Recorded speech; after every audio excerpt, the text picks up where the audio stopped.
DMA has been a leader in the self-regulatory effort.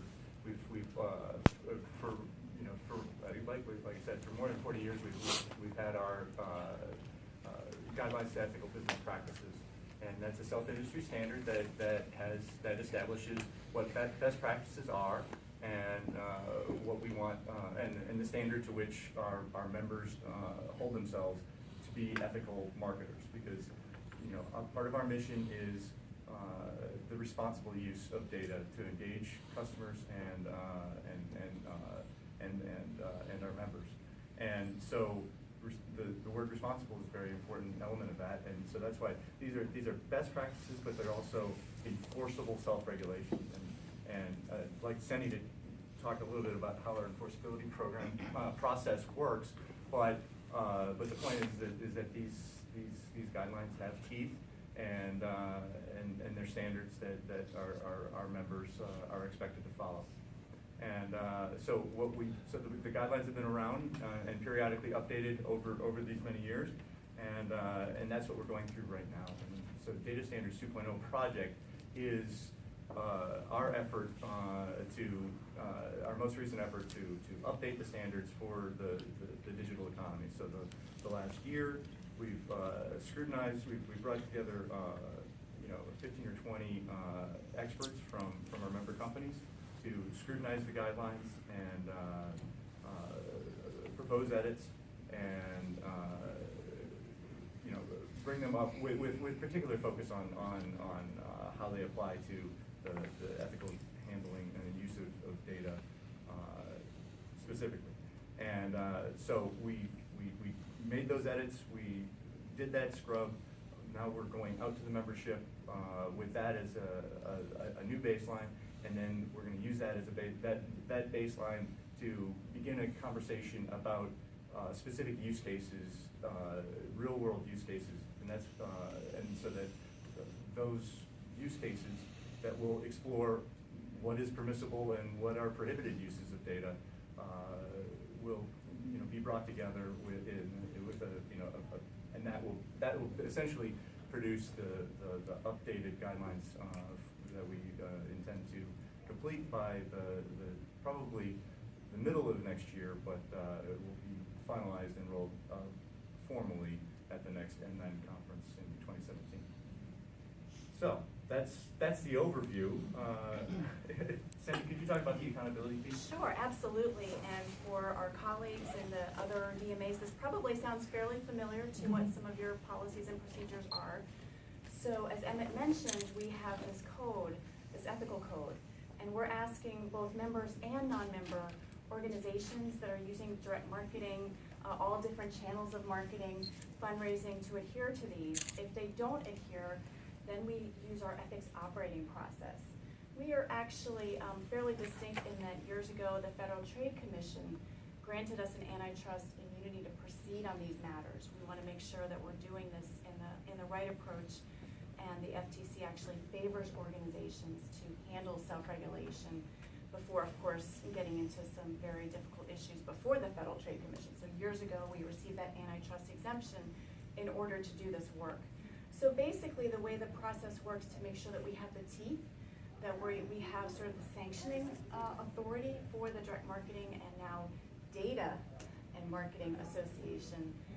We will proceed through our ethics operating committee. We'll get a consumer complaint.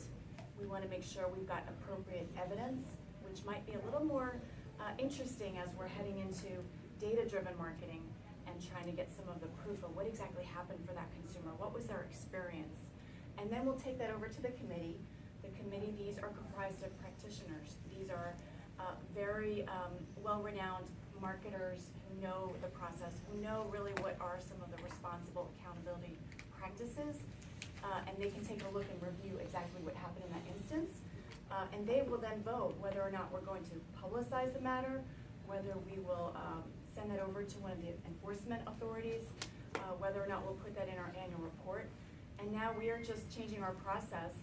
We're right in the middle of updating this, where we're going to start publishing companies immediately and not wait for a certain report, but we're going to actually have an ongoing list to showcase which organizations simply will not work with us. And then I will work with Emmett and my colleague Chris here in order to make sure at the state and federal level, if we are having an issue, that we also work through those channels to make sure that we get these companies into compliance. The good news is that over 90% of the companies are very responsive, and in fact, I've had the pleasurable experience of working with privacy authorities in leading companies, whereas 10 years ago, when I first really started looking at this, there really was not that sort of enforceability. The companies simply didn't have the awareness of privacy as they do today, or preference, the need for having preference centers and accountability. So it's actually been a very effective program for us. We've only had to refer very periodically, but most companies will communicate with us and will be very open and transparent to get their processes in line. So thank you. So Chris, could you talk a little bit more about what we call phase 2? Sure. How we're going to be digging in this next year? Sure, absolutely. So as Emmett mentioned, we've had this industry self-regulatory code for decades. And periodically, as technologies evolve, as innovations present themselves, we've updated that code to address those new marketing practices. And with the explosion of innovation and technology, and we've heard about it today, video, mobile, the explosion of data that is out there and available for marketing purposes, we felt that the time was ripe to take a wholesale evaluation of the particular areas of our existing code that relate to data. And we've taken out those provisions and examined them with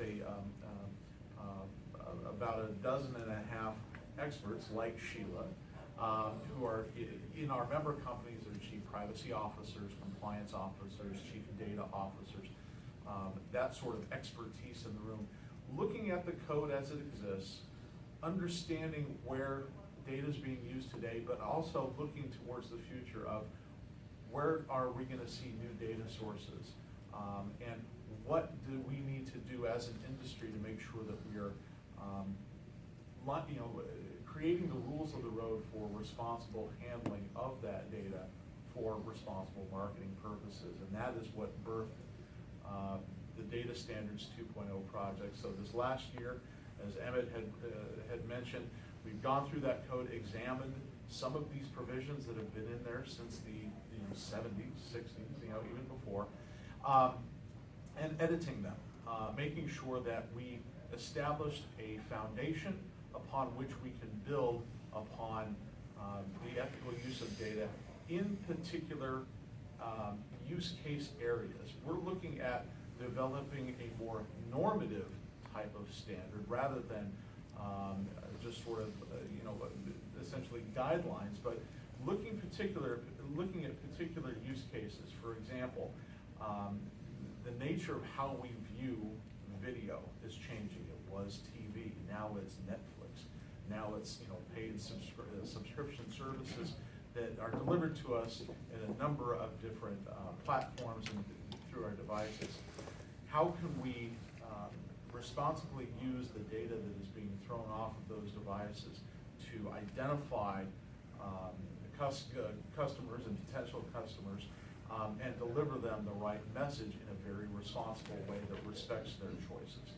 This is an area that we'll look at. Other areas that we'll consider, looking at the Internet of Things. When your car, as you're driving down the street, talks to your refrigerator, that talks to your grocery store, that says, oh, by the way, your milk is about to expire and Safeway has a sale.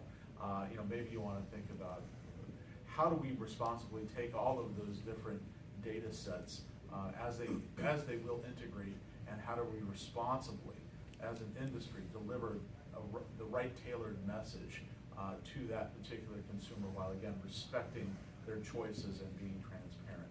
So those are just two examples, but we'll see other areas where the code will evolve to address those particular use cases to create normative standards, which are not just guidelines, but not just what we can do with the data, but what we should do with the data to respect that consumer choice.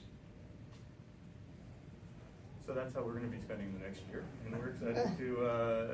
We're excited to. We know it's going to be a lot of work. It's already been considerable of effort in these past years. Thank you, Sheila and others. But we're excited to really delve into these use cases because we know, and we know through our years of work with the the FTC and other authorities that for our guidelines to have credibility, they need to they need to really spell out the rules of the road for marketers for what is the responsible use of data, and just to go back to that credibility issue. This is where we need to. We're really excited to dig into the various use cases so that we can produce clear guidelines for permissible and in certain cases where other uses of data will be declared impermissible. That in order to be a responsible marketer, you need to do it this way and maybe not that way. So, if I might just supplement please. by saying, as a practitioner working inside of a very large service provider that does the marketing solutions for very large companies all over the world, we use the DMA ethical guidelines for years. When we have a question about are we getting too close to the line, operationally, very practically, we pull up the guidelines and we measure our implementation against the guidelines. So very, very important from a practical perspective to have a set of boundaries or guidelines. But the difficulty has been that in this new era, truly, of data explosion, when there's masses of new flavors of data and that you can do things we never imagined, or maybe only imagined and now can do, should you do it, has been the question. And when we've referred to the guidelines, they have not been caught up. So this particular effort, this 2.0, is super exciting because it's a bunch of folks like me that practice in the area, that see the big, URL strings that are 1,000 strings long, that pull the behavioral data in with it, and we're going to map it to some CRM data. And what does that look like? What is permissible? And our very sophisticated algorithms, how far can you take it? So the 2.0 is going to be a truly a next-gen reference guide for permissible and prohibited. Just because you can doesn't mean you should. And how do we operate safely and effectively to put the consumer at the center?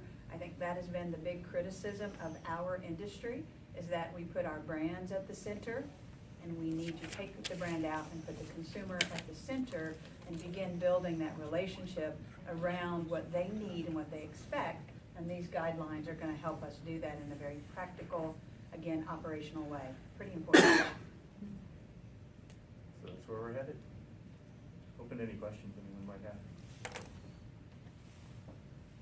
Please. Good to see everyone. I was at a presentation of the Federal Trade Commission last month, and they encouraged self-regulation from trade groups highly, but they said there's so many bad actors falling outside the realm of trade groups that they're concerned about and casts a bad light on good practitioners. What are your thoughts about how this translates to those who are outside of kind of the DMA network and other networks? I'll just jump in. This is our belief, and this is what we proselytize, that the DMA sets up what is fair and appropriate. And we have this set of guidelines, and we're going to have these new set.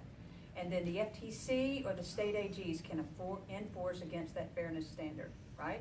If you don't practice this way, then you are a bad actor. And it allows us to, as an industry, shape what is reasonable, fair, appropriate, and that the rest of the bad actors get measured against. But in my view, it is clearly hunting grounds for the state AGs and the FTC. Well, and as Senny alluded to earlier, but we'll just make it clear, our guidelines, we'll take complaints about DMA members and non-members. And Senny's enforcement program will enforce against and reach out to non-members when those complaints are received. And so we hope that the guidelines will be effective for members and non-members alike. Certainly, if and Senny can probably give us many examples, but most times when our enforcement team, knocks on their door, members and non-members alike, change their behaviors and bring them into alignment with the guidelines. And then it's only extreme cases that then have to get referred to the authorities. But does anyone Yeah, else? absolutely. So a couple of points. In terms of the bad actors, we definitely want to make sure that the industry is aware. So we want to make sure that we're publicizing who are these bad actors, and that we refer them, as you both mentioned, to the state authorities, as they need to be out there and handling those cases because they can cross into criminality. We're a trade association, so we're here about best practices and guidelines. But if it is criminal behavior, we want to make sure we're referring that. We also, on a day-to-day basis, have a mission and a mandate to help the consumer. So if a consumer is being victimized, we want to resolve that problem immediately for that consumer and move on and see what else we can do with that situation. So we have the mandate to enforce the regulations and also to help the consumers. We talk to thousands of consumers in a year's time, and we want to make sure that we can continue to do that under these new standards. Emmett, if I can Sure. comment on your question, Ken. There are bad actors who are unaware that they are bad actors. And in 90% of the cases, the compliance efforts of our self-regulation enforcement do bring them into compliance. Those that are not brought into compliance, Cindy and her team then release that information publicly into the authorities. There is another type of actor that is not in compliance, and I'm intentionally avoiding using the word bad actor. And it is the explosion of startups in the MarTech and AdTech space who are brilliant in terms of their ability to connect dots that no one else has connected, and to bring together technology and connect it with the consumer marketplace. They have not been as educated in the ways of self-regulation. And I think that is a community that DMA and Saturday when the Global Alliance met and spoke, we all have an awareness for reaching this startup community. So just as they grow up to innovate well, we also want them to grow up as businesses that comply well, understand, comply, and respect the self-regulatory guidelines and framework. So that's another community that this DMA is very aware of and working diligently to reach and connect with. So I would add that other community that I don't know if it was included in your question, but I think it's important for us to be aware of. A couple of questions, and it's music to my ears because we're just going through this process at our end as well, so I'm hoping there's a way that we can potentially work together and get some standards across two different continents. One of the challenges we're having is how to keep the principles broad enough that they can keep up with the changes, but then detailed enough that they have meaning. If you go too broad, it doesn't have meaning, it doesn't actually provide any guidance to anybody, but you go too detailed, it can't keep up with the changes that are coming through our industry. So how are you going to deal with that through the guidelines that you're putting together? So one of the benefits of looking at particular use cases is there are already practitioners that are in this space, and our mission is to draw them in to the DMA and this particular project so that we can learn from them what are the cutting edge practices, what are folks like Sheila and some of our brands, what are their needs, what are they currently doing with the data, how are they communicating with their consumers. And I think with those very smart people in the room, with the understanding and the notion that we are doing this for the consumer, as Sheila says, consumer-centric, I think that we'll be able to come up with revised guidelines focused in on these use cases that, again, protect and respect the consumer and their businesses, that are transparent in the way that we can enforce against them and level set consumer expectations, and yet remain broad enough, again, to your question, that we leave space for innovation and we allow technology to continue to develop, to grow that relationship between the marketer and their